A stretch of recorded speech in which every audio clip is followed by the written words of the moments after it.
Imagine sitting in your living room and having your in-laws continuously come in and check on you. What are you doing? Why are you doing that? You're still sitting there? When do the kids get home? Do they have homework? Have they done their homework yet? It is constantly. So finally, one day, you're like, I do have a lock on this room. It's not going to go well anyway, so you lock it. And you're just like, whew, my first boundary. It blows up in your face. Your in-laws got so mad that you had the audacity to turn the lock on your own property that they chose to not come to your son's birthday party. And now you're just like, all I wanted to do was set a simple boundary, but the backlash and the conflict is so intense that I'm at a breaking point. So you guys, this story, I had to remind myself that, I live in just this small town in Minnesota, and I am just fired up reading this story, but we have to remember that everyone has different ways of living, and in her culture, there is an outdated tradition where you live with your in-laws. And so not only do you live with them, she's lived with them for 14 years, you basically treat them like royalty. And this is so outdated that her in-laws didn't even do it with their in-laws. But somehow this tradition has been brought back to life for her family. So for 14 years, she's been a stay-at-home mom. So she's just in the house all the time with her in-laws. They have, levels in their house. But they are expected, like her and her husband, they pay for everything. They pay for their housing, their cars, insurance, food. They have to go get the food, any errands, they have to do it. So they do it all. I mean, like I said, the in-laws are treated like royalty. Not only that, if her in-laws fight, like argue at all, and they're getting up in age, sometimes couples start to bicker a little bit more, she's in charge of mending things, getting them back on track. So if she doesn't do anything, her father-in-law will actually come to her and he'll say, don't anger me, like go talk to her. So it's her responsibility to fix things. It's also her responsibility if they want a snack or a drink or something different that's not in the house, to walk across the street at the local supermarket, it's a tiny town, and go pick up the things that they want. So she just went to her husband and she's like, babe, I don't know if she said babe, but this is what I would say. I'd be like, babe. She's like, we own multiple properties.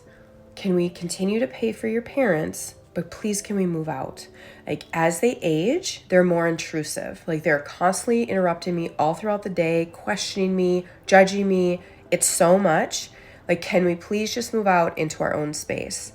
And he just told her point blank, no. Like he refuses to leave his parents, who again are able-bodied. They're not ill in any way. And he said, if you don't like it, you can leave. Again, being a stay-at-home mom, I bet you she's afraid of money, like just leaving, with no money. I guess that's what I would be thinking about. So yeah, she's a little nervous. She's like, this is crazy. So she is still pushing the envelope, though. She's not backing down from this because she believes it's kind of ridiculous. Well, it's really ridiculous. So now that conflict has started because she locked that door that one time, when they tell her to go across the street, she's like, I'm sorry, I'm busy. Maybe your son can. So she's starting to delegate stuff back to her husband rather than being their little caretaker. So that's making her feel better, but she just really doesn't know what to do because the conflict and the tension in the household is so much. Okay. Oh my gosh. I don't even know what is the best advice because I feel like with my culture and my sassiness, I would just be burning stuff down. So I hesitate to even say anything because I don't think it's helpful. And on this platform, I'm working to bring people together. But I also want us to have peace. I want us to be proud of the choices we make. And I know that if we're people pleasers and we're constantly doing things for other people and we're not respecting ourselves, that's a long life. It's miserable. I've lived that life where I always felt like I was betraying myself. And I just have to say, I feel like this is just like a human feeling. I don't care what culture it is, but if my husband said that to me after I told him, like, hey, like, this is like 14 years of this, it's ramping up, it's actually getting worse. Is there any way we could live in any of our other properties that are bought and paid for and still take care of your parents financially and, do other things for them, just not live under the same roof? And he basically told me to get out. I would feel so betrayed by my husband. Like, I'd feel so betrayed. So if you are finding some gratification or like feeling like, okay, now I'm not betraying myself as much by at least saying, my husband can do it, like check with your son. If that's helpful, because maybe you're doing the brunt of everything. And so your husband actually doesn't feel the amount that you're doing. And so maybe that would actually help put all this into perspective. So if you're feeling okay with that, maybe do that more often and just keep doing that. Like, keep passing off, treating them like royalty for your husband, just so he can see, like, this is what it's like to be me. Like, I mean, that is something you can definitely do.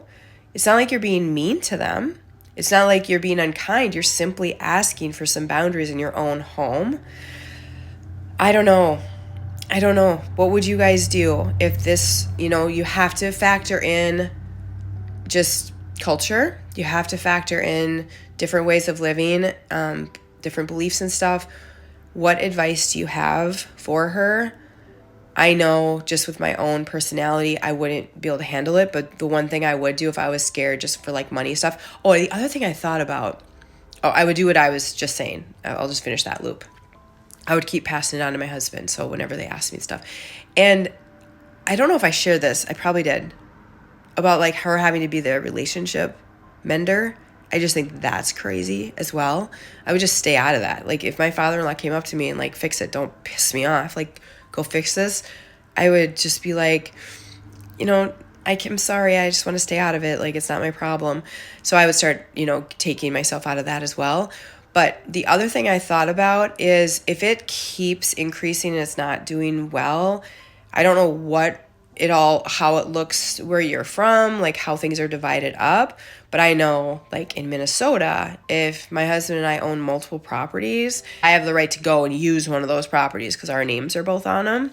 That would be maybe one thing I could do, is I would just go live there. This is a tricky one. It's a wild story. I can't believe this is your situation. I mean, 14 years of this is a long time. And I think you're just finally standing up for yourself. You're done betraying yourself. Yeah. So hopefully the community has some good tips for you.